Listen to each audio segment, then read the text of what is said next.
You're watching the Rebel Scum podcast on YouTube and listening wherever you get your podcasts from. This is James. You are Brock. And you sent me a text last night that read... You up? It read me up. I don't... Like, no, I have a job and I have to go to sleep. Yes. No, the Feige Awakens. It wasn't news last night. It was like throughout the day, but we're like, we're clever. Kevin Feige, he's writing, he's making, he's producing, he's starring in a Star Wars movie? I think he's starring in it, yeah. I think it's just called The Feige Awakens, starring Kevin Feige, directed by Paul Feig, and it's going to be the best. the Feig connection. The Figaro saga, that's what it'll be called. Thanks for joining us, guys. Give us a like and a subscribe on YouTube and on the podcasting things. Rate us 5 stars. Not 1, not 2, not 3. Give it 5 and write a review. The review could be terrible, but the 5 stars is great. Wherever you digest fine podcasts or video podcasts. We're pretty much everywhere. I'm sure we're missing a few, but well, if we are and you can't find us, let us know and we'll go there. How's that? That's how we will do it. What was your first initial reaction to Feige and Star Wars? It's not going to sound positive, but I'm like, cool. He's done pretty amazing stuff with Marvel, so it's like, it's a no-brainer.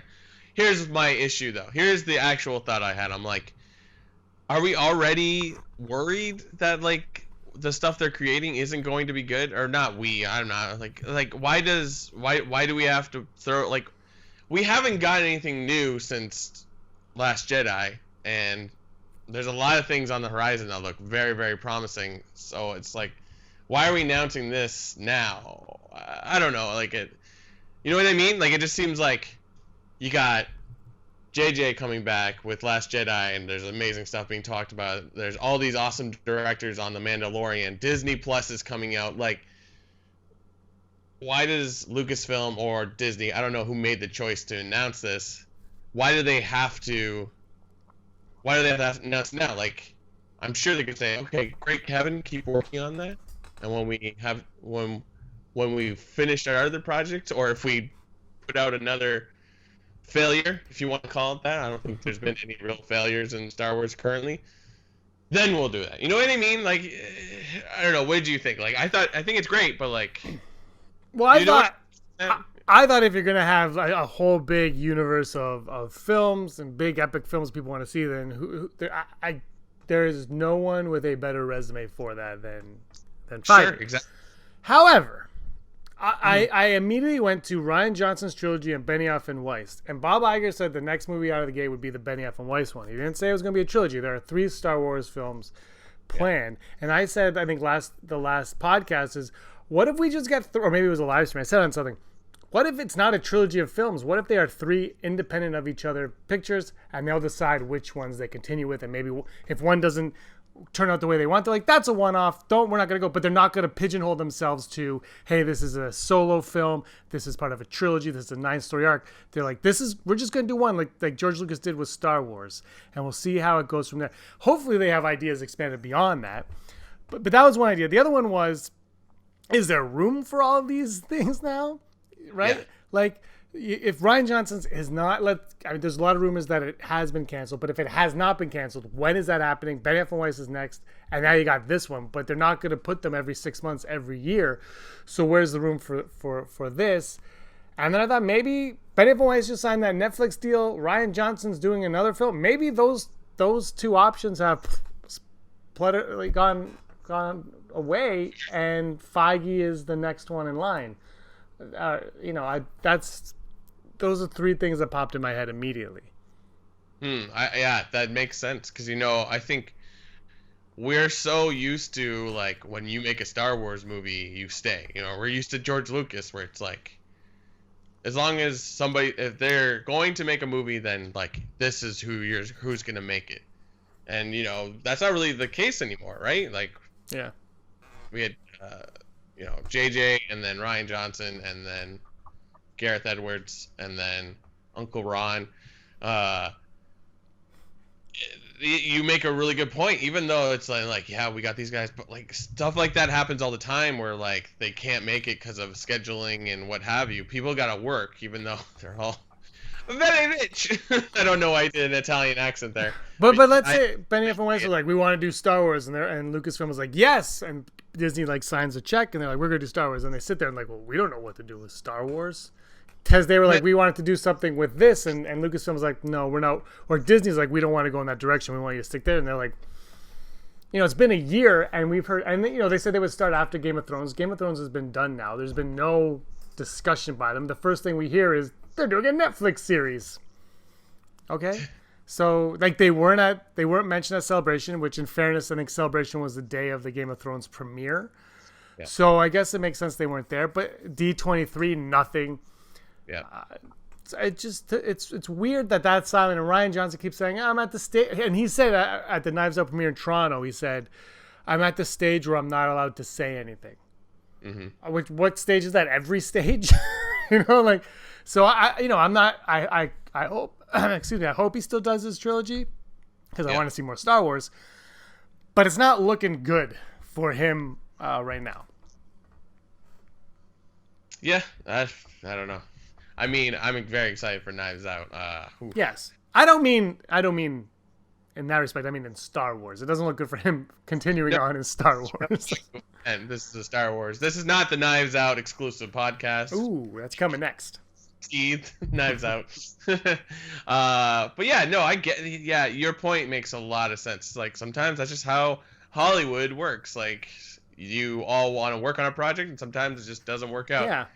The difference is when anything happens in Star Wars, we announce it, and we're like, oh, and then we assume, oh, that's how it is. Yeah. My concern is that they've done what DC did all those years ago and announced, this slate of things with no backbone. There's no base to it. It's like, well, why are you announcing a Flash film in 2020 when you can't even figure out? Like, stop announcing stuff. Get it together. Like, the coolest thing with The Force Awakens to me was they're like, we're coming out with a movie in 2015, and by the way, Michael Arndt has written a screenplay, and you're like, what? How did this already happen? But it did. And so you're like, okay, they've got something. They're not just making it up. Like, we're going to do a movie and then rush it into production, which they kind of ended up having to do, which I think also is part of the issue maybe with Brock. Brock's still there. Part of the issue I find with Last Jedi was he wrote it based on a screenplay, not on a finished film.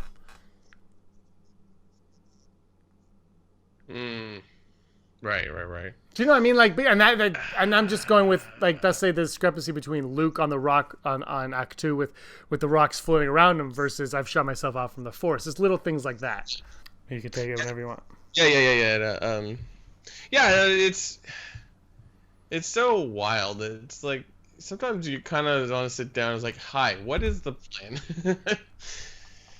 And I know you don't want to like stifle people that create and stuff like that, but like at least if you're gonna do trilogies, which is fine, or if you're gonna do one-off stories, or they're gonna link some way, like have a framework and then let them like work around it. You know what I mean? Like, no, or like at least have somewhat of a plan. I know that's not how business works, and sometimes you have to like pivot, right? But this is the part about talking about these movies that just drives me nuts, because it's like everybody wants to be in Star Wars. Why would you say no? So absolutely. I'm excited. I think it's fun. Kevin Feige has done a really impossible thing with superhero movies, so we got to applaud him. And if he wants to create something, go for it. That's the thing, and I think Disney, the lesson that they learned, I think more than anything, was because remember they were like, we're going to make it like the MCU, Star Wars like the MCU, which Star Wars is not the MCU, and I don't think they ever should have made it like the MCU. However, it is a saga, so this movie should be like that movie, and they should all connect, and we should all feel like there's this giant through line, and when you're like, video games will connect and everything. Like somebody, like there was, the problem with Star Wars, and look, when the Rise of Skywalker comes out, this might not be the feeling at all, but we did an Unleashed on this 2 years ago. There was a huge disconnect. Everything felt disconnected. Nothing felt like there was a through line to anything. It was all made up on the spot, on the fly. You're like, oh, that's cool. And then you watched, like I've said this before, Endgame, and Endgame went back, and they made all that crap up, but they made you feel Like there was a point. Like they were like, when we did Avengers 1, the real thing. Like, no, but I'm down with that. Like you made it work. Whereas Star Wars, it's never really felt like that, except for like Rebels. Like Rebels was able to be like, oh yeah, remember Clone Wars? Well, guess what? And then you're like, oh, I'm in. And so I think if you have someone like Feige, he can come in. And now it's a fresh start. And Kathleen Kennedy did say at Star Wars Celebration that Rian Johnson and Benioff and Weiss were sitting down trying to plan out the next 10 years of Star Wars. Maybe this is a part of that. Maybe he is a part of this plan right here to give us the next 10 years of Star Wars. Because if they can plan out the next 10 years of Star Wars, then I think we're gonna feel good going to the theater. And I don't want to go to the theater two times a year like a Marvel movie. Once every 2-3 years is fine to see a nice, big, epic event. And then you have Michelle Rejwan, who is the senior vice president. She was announced a few months ago in charge of all live action. So she can handle the Disney Plus stuff, plus the movies, and help all of that kind of come together. So you have this whole team now. And I think that is something that I think Bob Iger and Disney took lightly off the top. Yeah, I mean now that like we'll have Disney Plus in like what, less than a month or whatever. Yeah, like take your time on films. You've got Disney Plus to be your platform to just churn out stuff, and it's like, do you think they'll like this? I don't know. Let's try it. Like, I think the effect that Netflix has on people, that they'll watch anything just to. Like, oh, I have Netflix.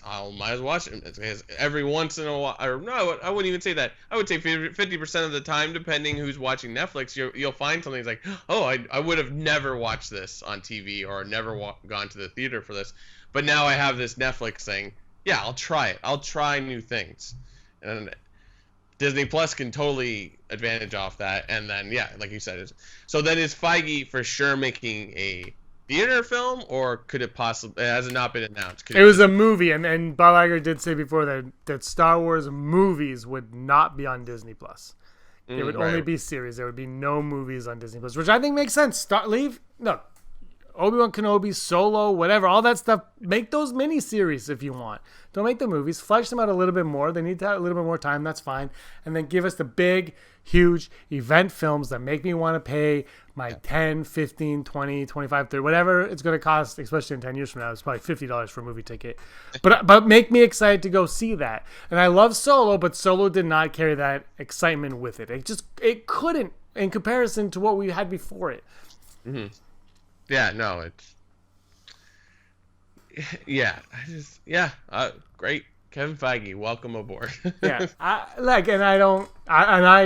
just want to say I don't think the MCU was perfect at all, but I think the way they were able to weave it all together, and you cannot argue the success that he had with the MCU in the 10 years of the MCU in the Infinity Saga, which is probably where they got the Skywalker Saga idea from.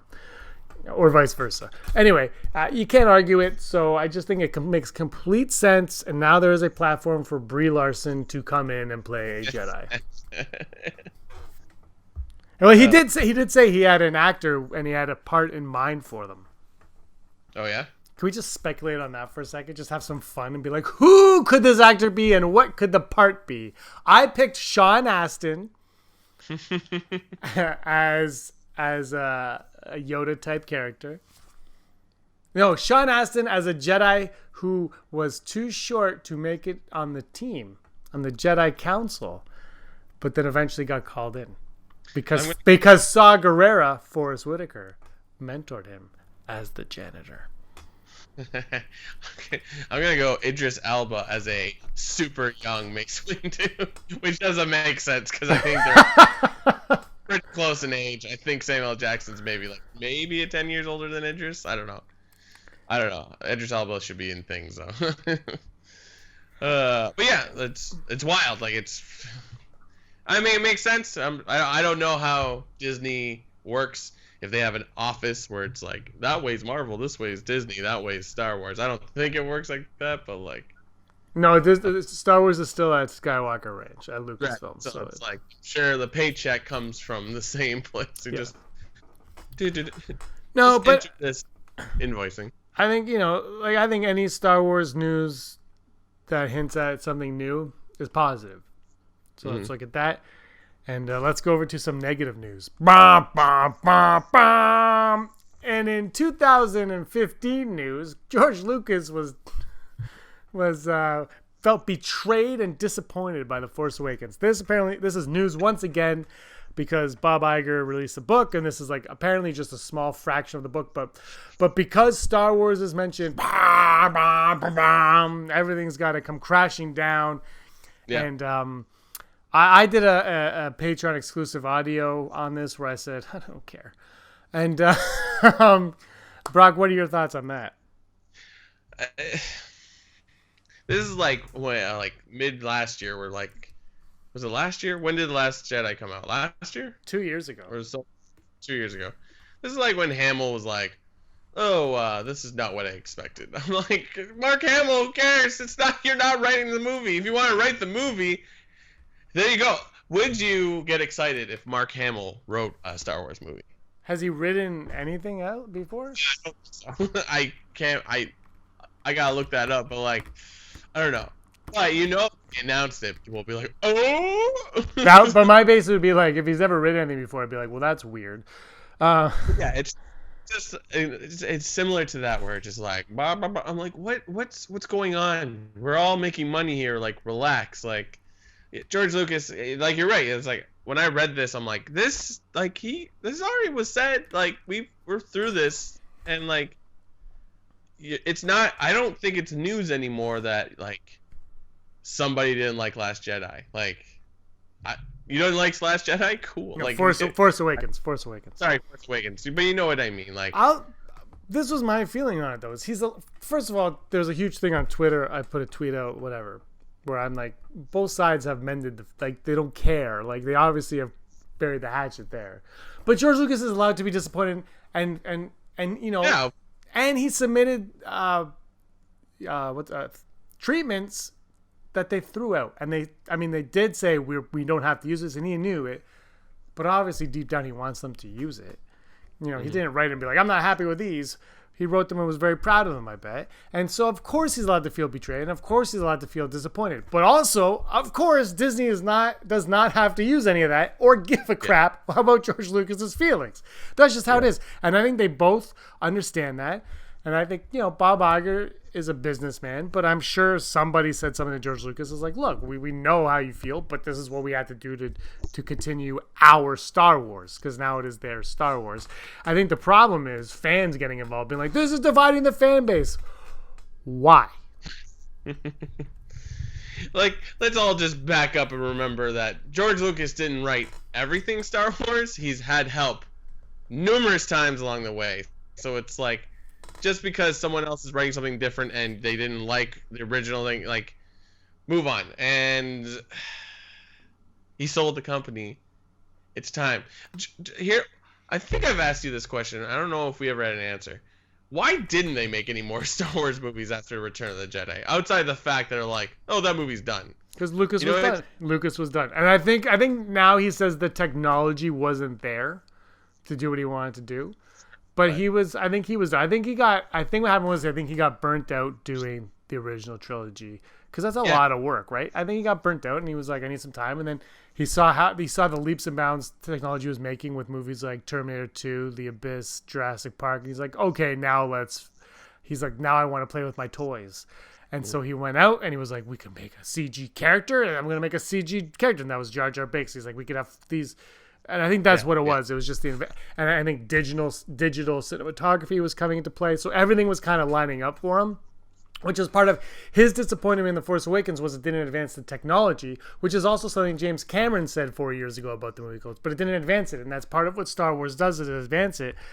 And that is something that I think fans can't appreciate, but the film industry does. Like without the Phantom Menace and Attack of the Clones and Revenge of the Sith, there's a lot of movies today that don't exist. I mean, we probably wouldn't even get the MCU if it wasn't for the prequel trilogy. If you think about it, digital cinematography, and digital filmmaking, and all of that stuff, and the CG that was used, it just leaps and bounds. So yeah, like because what he did in the sequels affects what James Cameron, who directed the Lord of the Rings, Peter Jackson. Yeah. Like, I remember after Lord of the Rings coming out, like the Battle of Helm's Deep in in the second one where they show like, oh, this is how we created the army. It's just digital. It's like groups of orcs and there's some repetition, but like it's so massive that you can't tell. So every time I see a massive group in a movie with like a CG movie or anything like that, I'm like, oh, that's how it works. It's a video game. Yeah, exactly. So it's like it's affected. Yeah, you're right. Like it moves from that to that. And it sounds weird when you said earlier like the technology wasn't ready, and it's like I can understand George Lucas being burnt out because I did read recently. He's like, I almost gave up on Empire Strikes Back, and I'm like, it's a lot to undertake. But it's like the technology is not there. I'm like, George, you're creating the technology. The only way your movie originally came out was because you went out and created it. And I understand, like, it's just, I feel like Star Wars has a lot of people that just like to come in and be like, this is my 2 cents. And, you know, like, I work in corporate AV.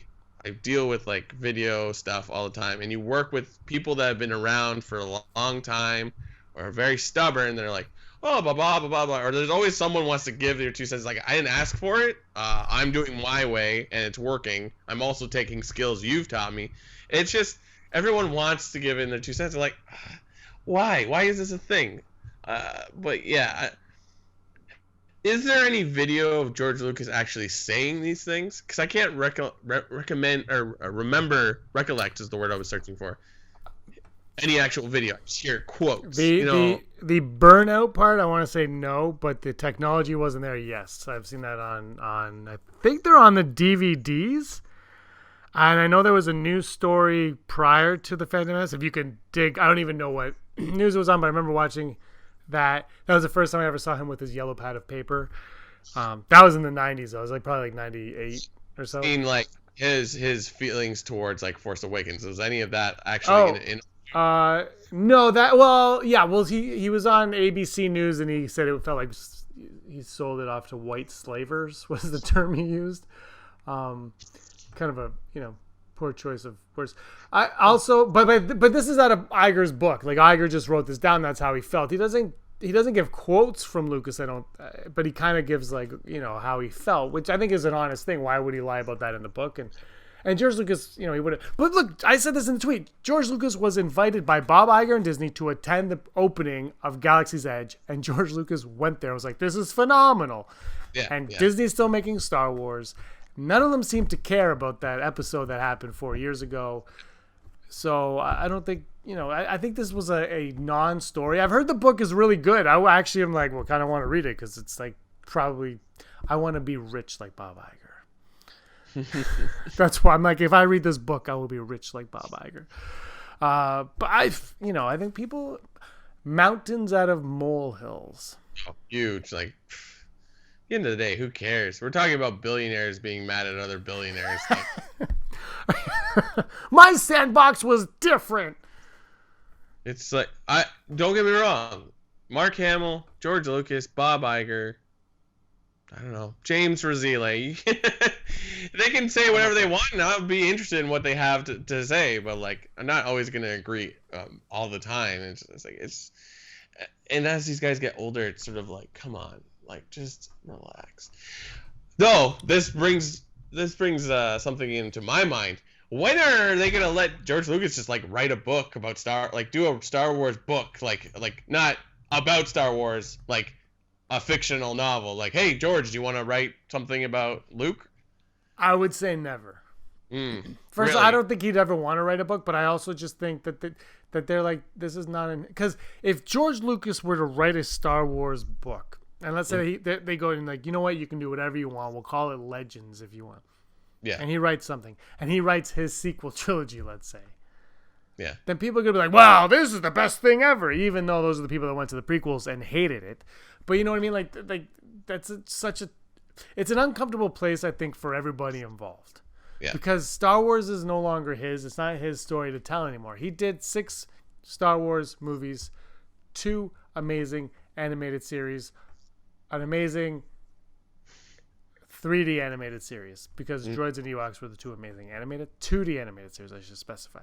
and one 3D animated series. That's all he did. And then detours. Are we ever going to get Star Wars detours? Come on. I want detours. Give me a detour, Seth Green.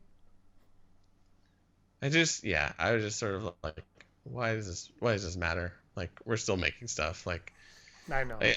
I have said in the past few weeks, like, some of the stuff they put out in the comics are really, really good. Like, Target Vader's really, really interesting, especially if you read that last issue of the final Star Wars or 1980s Marvel series. And, like, this Age of Resistance has been very interesting. You know, like, oh, look, here's Poe, and he's just he's not even a Resistance pilot. He's a New Republic pilot. He wears a blue vest, and you're like, wow. So it's just like, it's kind of neat. It's really interesting stuff. It makes me like, no, it's a problem. We're talking about the story, and we just watched, and we're gonna get to it next. Triple Force Friday, right? That's it, right? And there's so much stuff that I'm like so jazzed about, and none of it was really movie trailer stuff, to my knowledge. It was just toys. You know what I mean? Yeah. Like, I am jazzed for specifically Lost Order. Like, the trailer for that, I was like, whoa! And that's a video game. So my point of bringing it up is like, that looks awesome, and it's not a film. It's, you know, taking tips from films and putting it into a video game. But, like, I think that's what gets missed sometimes. It's like, Star Wars is such a exquisite, like, unique thing that as long as you can get the formula right, anybody could make a story. And I'm not trying to downgrade the people that work on it, but it's just like, EA might have a very fantastic story coming out in November with this video game, and I'm psyched for it. So it's like, if George Lucas wants to be butthurt about stuff, like, sorry, old man, go back to your Coke Zero in your... Isn't he working on some, like, crazy museum or something? All his, like, which is awesome. I would love to go, but, like, it's like, just go make go work on a sailboat and sail away. But like, he directed a scene in Solo. Like, he just was disappointed that they didn't take it in the direction that he kind of envisioned it going. And if you read what he wanted to do, it was like about midi-chlorians and the wills and all this, and maybe it would have been too out there for people to get behind. And I'm not sure. I have no idea. Yeah. And I don't know. I've never seen the paper, so I'm not going to judge it. And I think he has every right to be disappointed. I think Disney has every right to not give a crap. And I think we got The Force Awakens. We have The Last Jedi. We have Rogue One. We have Solo. That's what we have. There's no point in fantasizing about what could have been or what we could have had. Because, you know, you might not even have liked it. You probably didn't like Attack of the Clones because every freaking list is number 10. And guess who wrote and directed that? Mr. George Lucas. It's number 5 on my list. It was number 5. No, 4. It was 4 or 5 on my list last year. Don't judge me. But everybody else is number 10. It's like, it's consistently everybody's least favorite Star Wars film. And this is who you want to come in and do the sequels. Fine, I guess. You know. Yeah. Anyway, that's toys. My last thought on this is if the Marvel show on Disney Plus, What If, is a success, they should take that to the Star Wars and be what, and then let George Lucas do like 5. What if George Lucas had stayed in? What if Mark Hamill or what if? But you see, this is one of my problems with Star Wars. It takes itself too seriously to allow a show like Detours to be out. When Marvel's like, what if? Hey, guess what? Someone's playing Iron Man. I'm like, what? Okay, fine. They're like, oh yeah, and this person's gonna be Captain America, and that person's gonna be dead, a zombie. I'm like, what if? Fine, that's cool. Just have fun with it. Like, just enjoy what you have. And for some reason, when Disney bought Star Wars, they're like, everything is gonna be super serious, and everything will be connected, and blah, blah, blah. It's like, just chill your butt. It's a fantasy in a galaxy far, far away. Have some fun. There are laser swords, which, by the way, everyone gets mad that Luke calls it a laser sword. But if you watch, they did the screen test. I saw a screen test the other day, and they actually refer to it as a laser sword screen test. It's like, yes, it's been called laser sword many a time in the past, including one Anakin Skywalker who says that to Qui-Gon Jinn in his hut on Tatooine.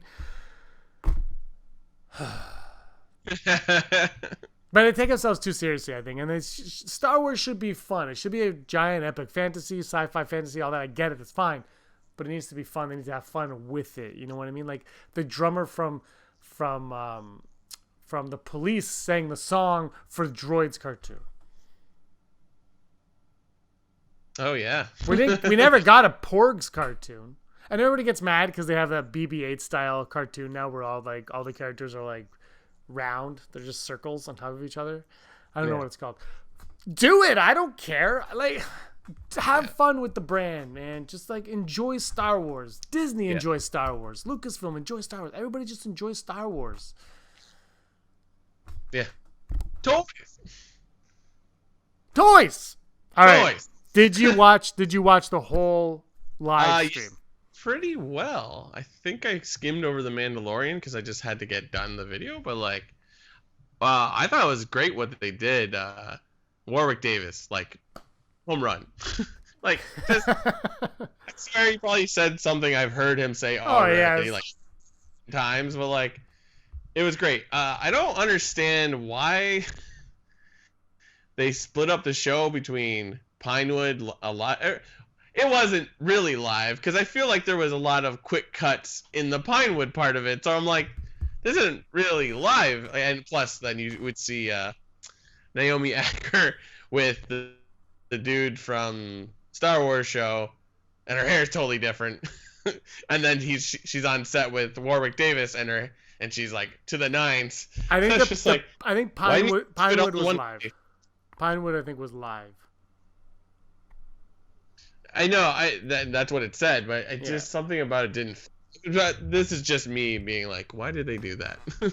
But it was great. I thought it was a great idea how they did that. I don't know if they've done this before. No, usually they've done like the videos before. I think Good Morning America had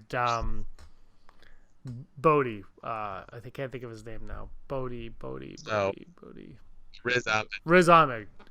And he was looking at his Elite Series figure. He's like, "This is so cool!" And I went out and bought it because it was cool. So they just had little things like this was the first time they ever had like a big special like that, which I did not expect that to be the case at all. I was like, yeah, I'll watch this 5-minute trailer. It's gonna be like, this is coming out for us Friday. Look at the actors, be like, oh my god, this was a whole spectacle.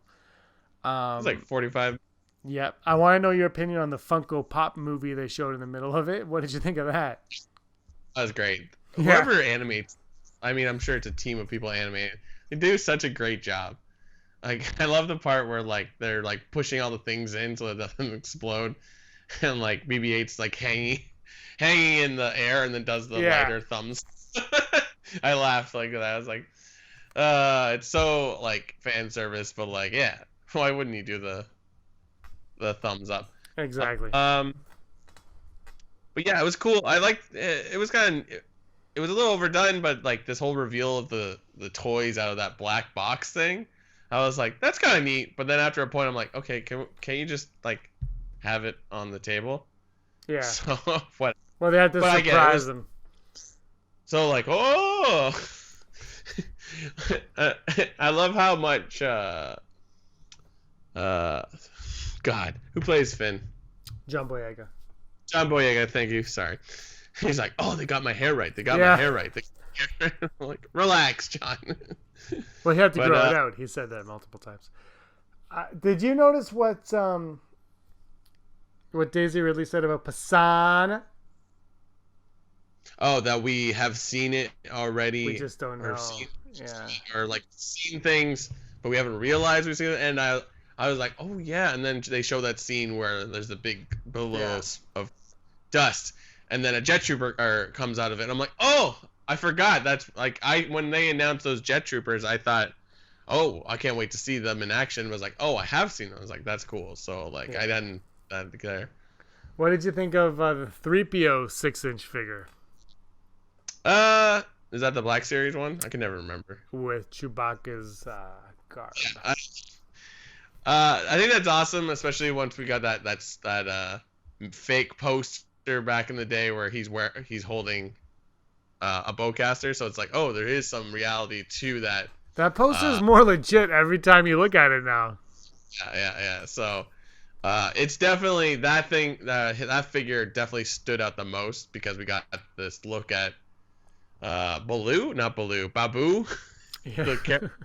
with him, and I'm like, wow, it's so tiny. So it's like, wow, this is a small character. So very interesting. I think you said to me it's like this Babu character is like a droid tech or whatever. So it's like maybe that's where the red eyes come from. But then now seeing that at some point 3PO has the bandolier and bowcasters, like perhaps he gives him some upgrade so he can be like a battle droid of some sort, become Mr. Bones. Maybe. I think that Babu is the one that fixes Kylo Ren's helmet in the trailer. You see like those furry hands. Yes. I was really hoping that Babu would be like an Ewok, but I don't think that's the case. No. It would be amazing if that character was an Ewok, though. Very Ewok-y in name. And when I looked at it, I was like, that looks like an Ewok because it looks like he's wearing a hood, but it's like goggles, so the goggles come up. They flip up and down, right? Yeah. It's like it's like this is what like a 7-year-old with his eyes closed. This is how he would draw an Ewok. Yes. So, I could dream about Ewoks in this movie all I want. I don't think they're gonna happen. Whatever. Probably. I thought it was cool that we saw him use that, and then what did Chewbacca said, like, don't get too comfortable with my stuff or something like that. It's like, I wonder what's happening. I think 3PO is only in half of this movie. Maybe a little bit more, but definitely half. Sorry, guys. Yeah. He hasn't done anything huge. And he will. He's going to do something huge, and then he's going to go out like a boss. Yeah. I don't think there's room for him, R2, BB-8, and Dio. No, there really isn't. It's too many droids. Yeah. There seemed to be like quite an absence of villain stuff. You know what I mean? I believe Second Sister gets a figure. If I'm correct. I don't remember seeing it on the live stream, but yeah, she gets a Black Series from the leaks anyway. Yeah. And I think that it was actually they did a post with all the stuff that was released. I think she was there. I'm really interested in that one. Yeah. But yeah, as far as the movie went, they had like the villain play set of like Kylo and the Knights of Ren and like Sith troopers. Right. But yeah, nothing specific, and I think there's a reason for that. Yeah. I think there's stuff. Yeah, there's stuff happening in this movie that we don't know about, and that is exciting because I hope we don't know until we see the movie in the theater. Yeah, I'm like I said earlier, I'm psyched for Lost Order. Fallen Order. Last Jedi.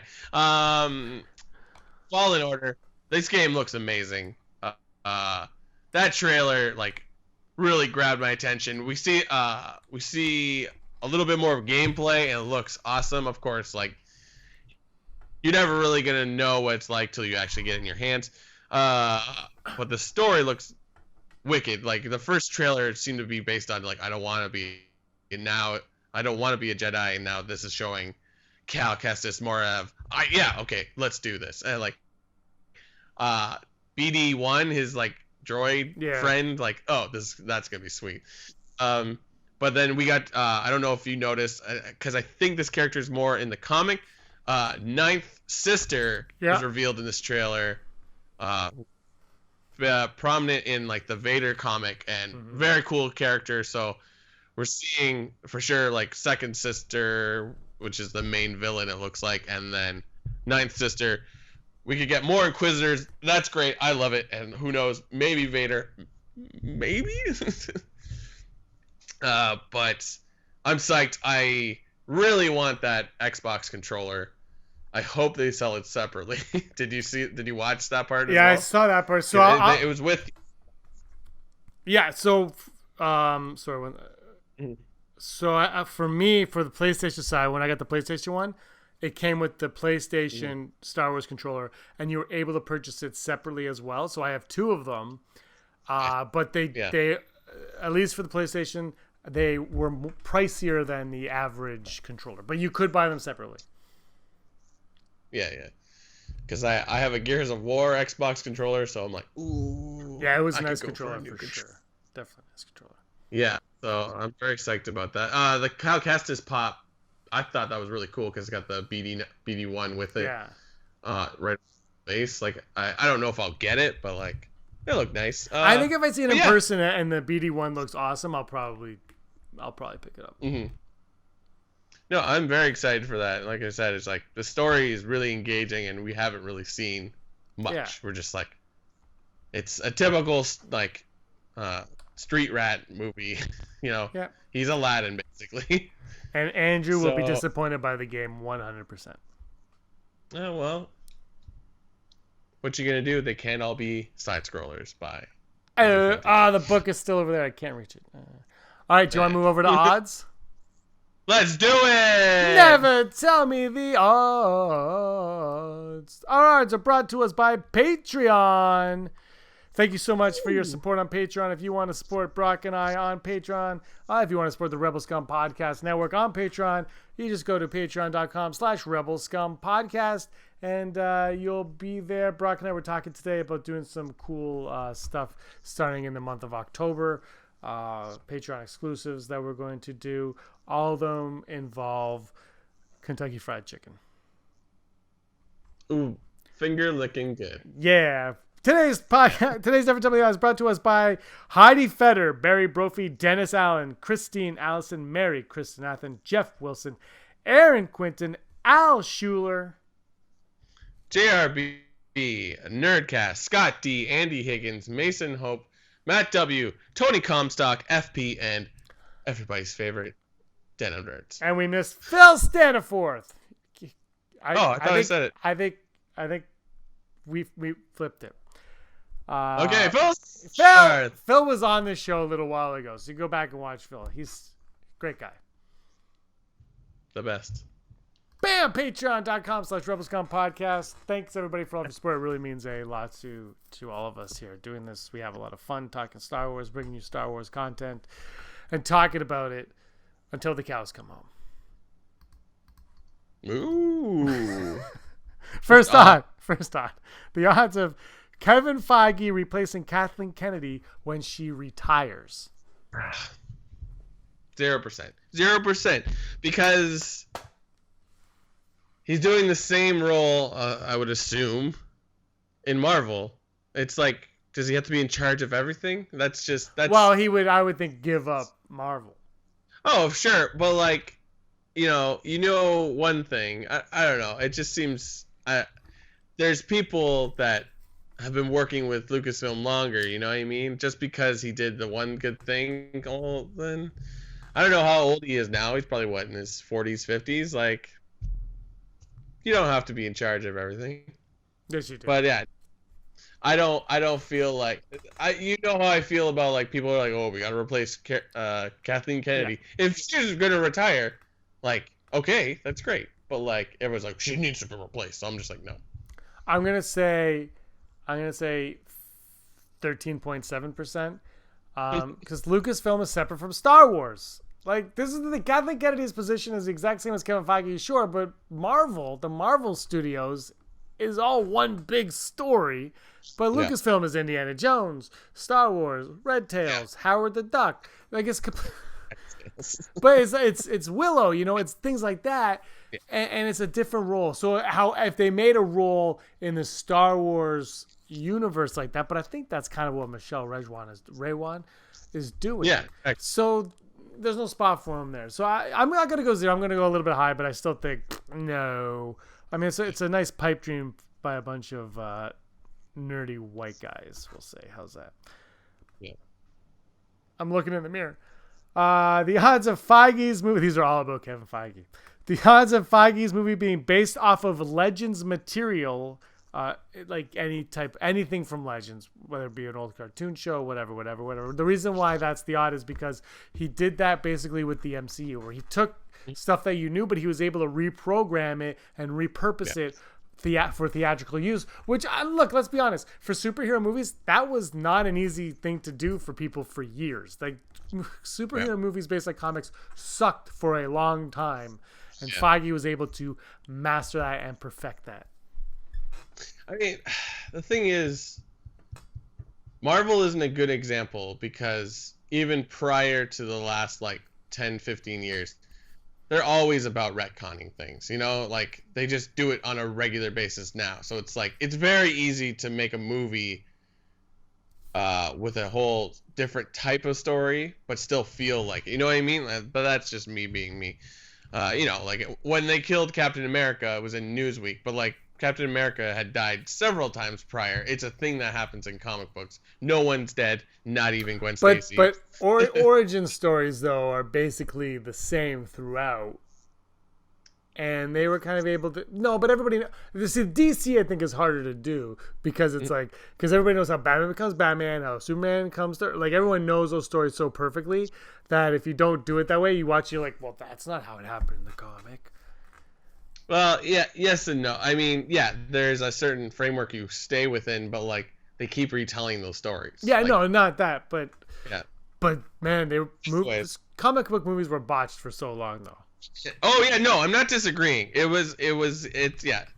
But anyways, I think Kevin Feige's gonna be like what Jon Favreau and Jon Favreau said during the Triple Force Friday. It's like Mandalorian is like, it's an homage to like the toys back in the day because that's what they grew up with. Yeah. So like I can see Feige going like, what did I like about Star Wars and talking about that. So I don't know if he's a Legends fan. So I'm gonna go 10%, because maybe that's a good place to start. Like, you know, look what we did with Thrawn. So it's like, oh, what's a cool character we haven't done yet? Oh, what's her name? Luke Skywalker's wife. Mary Jade. Mara Jade. So like, yeah, it's like, oh, this is cool, I'll do this, and then we can cast her with Brie Larson. So yeah, 10%. I don't know. I think he's got an idea, and perhaps it's based on old stuff, but you know, you'll never get a real answer out of that. I don't think. I'm gonna go full Brock, and it's gonna be The Force Unleashed. No, it's not. I'm gonna go full Brock though, for real, because I think if there is something that he grew up with, he's like, I really like this. He might take that and be like, I want to exactly do what they did with Thrawn and Rebels and all that, and those type of characters. And even what I think they're going to do in The Mandalorian. The Mandalorian, I think we're going to see some Legends characters become canonized in that show as well. And I think he's going to, exactly what you said, comparing it to those two, I think that was the best comparison.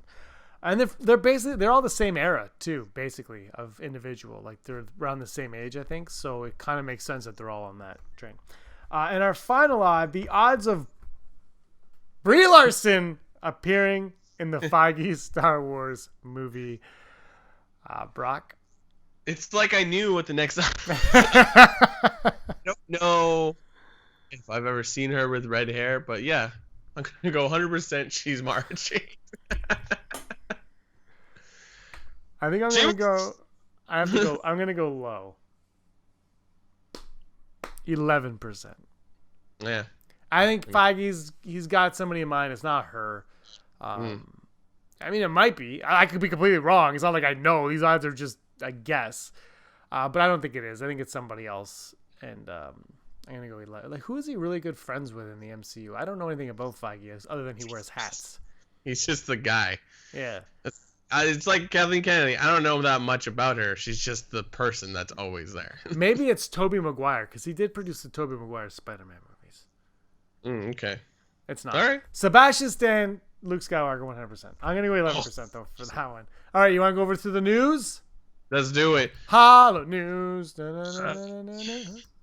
isn't a lot outside of what we've already been talking about for a while. But one of the big stories today was the character that is going to be packaged with the C-3PO Black Series, Babu something. He has a last name. Let me look it up. Babu Frick. But there was also a notice of a new character called Bulio, which is in the Lego set James will put a picture up on the screen. This character looks familiar. I couldn't place it. So if you guys see this, maybe he's in the trailer, and that's what I'm thinking, or maybe he appears. That type of alien character appears in some other Star Wars thing. But his name is Bulio. He's probably in the Pisana kit, I think. I can't remember which one it was.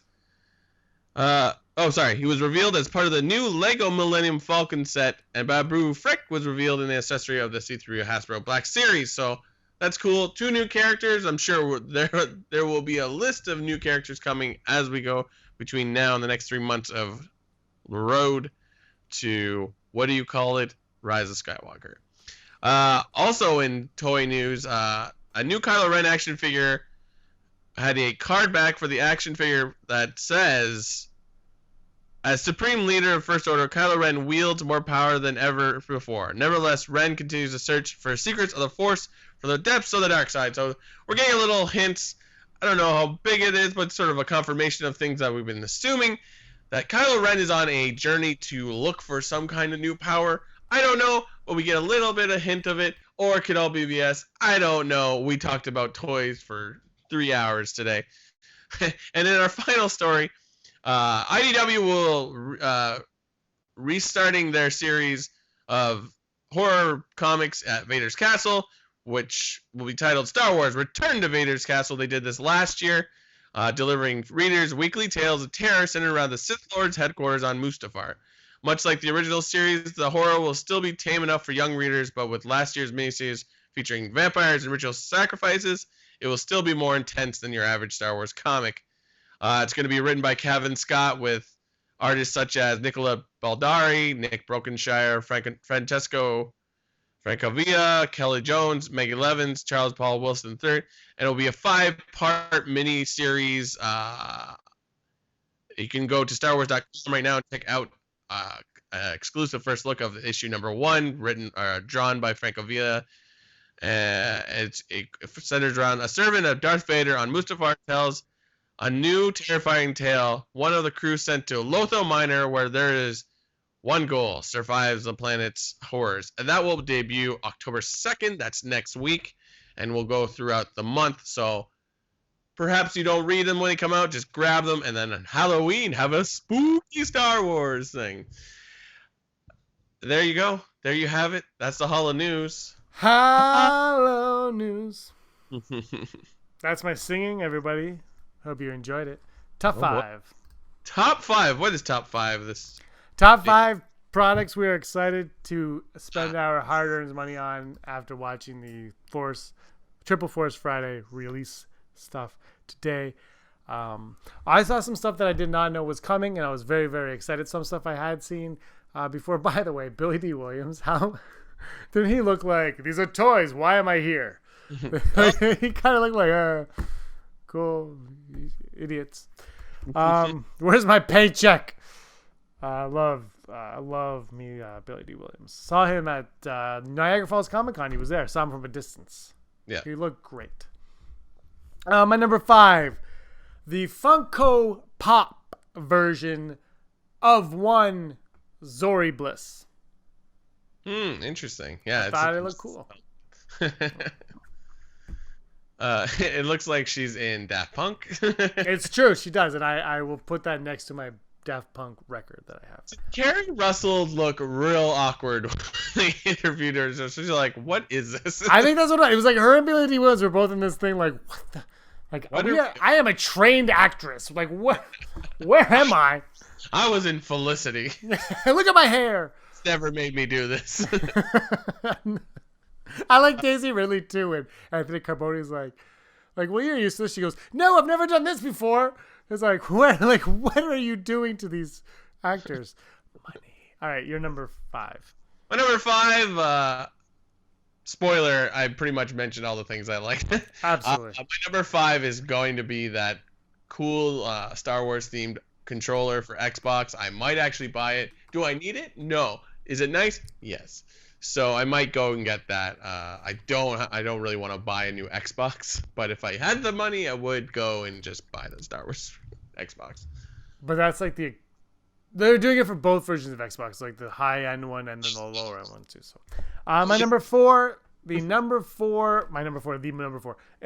Black Series 4, The Mandalorian. I have Jango Fett, true. I have Sabine, true. But I actually was like, yeah, I kind of like it. So I was into it. I don't have the second. The second sister is probably my number one Black Series to get, but I didn't see her in that video, so I didn't write that down. But that, Yeah. and I mentioned it a million times. Second sister, Brock. If I can't find it, I'll be sending you out to look for second sister with the white box. I want the white box first. If not black, I'll take it. That white box is interesting. Yeah. My number 4 is Cal Kestis Pop. That looks pretty cool. I like the look of it. Yeah. It looks like Han Solo with a lightsaber. And I love Cameron Monaghan from Shameless, so. And he's also the Joker, and he was in that really, really bad Amityville horror movie. That Google Play gave everybody, you probably didn't get it, but they 2 years ago, they gave it to everybody for free on Google Play if you downloaded it. It was like, so I downloaded it, and I watched it with Aaron, and we were like, what is happening? Number 3, I mentioned this on the live stream on Monday, how disappointed I was that this was not a Black Series. It is a Black Series. That is Cara Dune. Yeah. I'm looking forward to Cara Dune. She's a former shock trooper, has a little Rebel tattoo right here, Rebel logo tattoo under her eye, like a teardrop, and I was like, damn! I didn't even notice that. That's awesome. Yeah, close up. My number 3, Golden Chewbacca, because of course. And I'm just sort of like, is that the one they gave away at Celebration? I'm like, no, that was Gold Chrome. And I'm like, come on, Funko, come up with new ideas. But yes, I will buy all the Chewbaccas. That Chewbacca was the most disappointing thing of the entire day. You see everybody's got these cool things. He's got a golden Chewie. It's like, really? That's what you came up with? Like, I mean, the problem too is they're not going to give you anything that spoils the movie. So there could be something happens in the movie with Chewie that, like, what he doesn't wear it. Where'd it go when he takes his bandolier off? Where does that, like, what does he wear instead? He's just naked. Yeah. That, like, give me that Funko. That's exactly what I thought about. Is like, it's gold because maybe it's covering something up that we can't see till the movie comes out. So maybe that before. My number 2 is a Funko Pop. The most anticipated character in Star Wars: The Rise of Skywalker, according to James. Janna Calrissian. Janna may not be a Calrissian. I feel like she's. Anyway, I was just like, she's not, but then I was like, eh. And then I saw something, I was like, not like a spoiler, like an interview, and I was like, eh. Anyway, Brock, number 2. How do I always do this where I forget I always like, these are your 5. I put them in my, I can't remember. Lando, I don't know. The Lando Pop. God, what was it? I'm trying to think. Yeah. You know what? Mandalorian. The Mandalorian Black Series looks, I mean, it'll go great with my Stormtroopers. I have a Boba Fett. We'll put it side by side. The end. Just like the way you looked at it, too. And my number 1 is another Black Series from the most... What? So was mine. Yeah, but yours is different from mine because I couldn't do the second sister, which is what I actually should have done. Yeah. But this would be, so if second sister was number 1, this would be my number 2 easily. It might even be my number 1. I don't know. Black Series 4, the most anticipated character in The Rise of Skywalker, Janna Calrissian, who was kidnapped to become a stormtrooper but escaped and was raised by Ewoks, and she shoots, and she's an archer. So like everything about her is amazing. I mean, I made up half of that. The archer part is real. She has a bow and arrow, which is phenomenal. I'm like so excited about that. And she's on like some weird horse thing, and she's like bam, bam, bam. I just buy hay barrels so I can practice archery in my backyard. I'm really excited about archery, about that happening. Legolas is cool. Green Arrow kind of sucks, but it's cool. Hawkeye sucks, but it's cool. Katniss.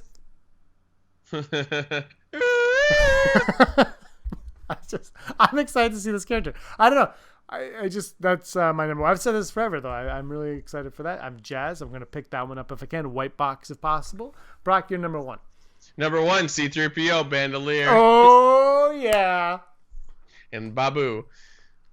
He comes with Babu. That's actually the best part. Like, yeah. I don't know if I'm gonna get it, but I'm like, that's cool. I like that. I would say I would get the 3PO, but I feel like I have a million 3PO figures already. Like, do I need it? Like, I just got this one. Yeah. For like $2 or $3, I think. And it's, I mean, what's going to be different aside from the coolness of Bebo? Yeah. Bebo Baggins coming. I'll probably get it because I'm a sucker. Not day one though. Day like 30. When it's $1. When it's $1, that's when I'll be like, is it $5 Friday at EB Games yet? That's when I'll go down and pick that up. That's our top 5. Let us know your top 5 down below. Let us know your odds, your thoughts on all the stuff that we talked about. This is 136 episodes. It took a long time to get here, Brock. Looks like we made it. We did. All right, guys. Thanks so much for watching. Give us a like and a subscribe, a review, a rating on the podcast, all that fun stuff. And until next time, Brock, you were always scum. Toy scum. Hey scumbags, thanks for watching. Don't forget to give us a thumbs up on our video.